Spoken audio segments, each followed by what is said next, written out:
Time now for the Maino project.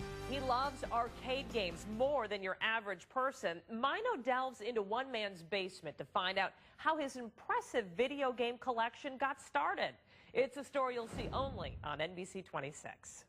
Who amongst us hasn't dropped a quarter or two into a video game or a pinball machine? Well, one Green Bay man doesn't have to travel far to find a bevy of his favorite games. In fact, all he has to do is head downstairs. Bradley Czech's basement is truly a video gamer's paradise. And I got my first game when I was 13 years old, and so since then it just sort of accumulated into this massive collection. But I've always enjoyed the feel of the old games, and I grew up in that era, so to have them in your home is a whole new experience. Since that first one, about 199 more. My collection, I collect stuff from 1976 to about 1984. You're talking about games that start out like Pong, and then you got Pac-Man, and then you got into the Laserdisc games, and every time it was something new.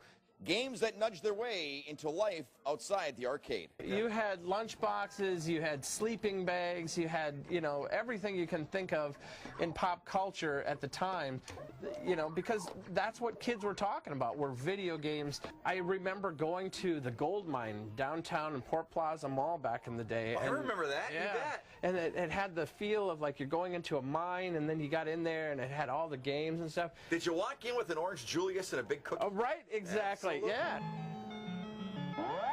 Question, how tough would your life be if your wife didn't enjoy video games? Oh, you don't know how many times I hear people say, I would love to have one of these games, but my wife would kill me. My wife loves it. She plays the games more than I do. By the way, if you're looking to try any of them out, Bradley will have them on display at the Neville Public Museum from May 25th through September 2nd. Maino, NBC 26.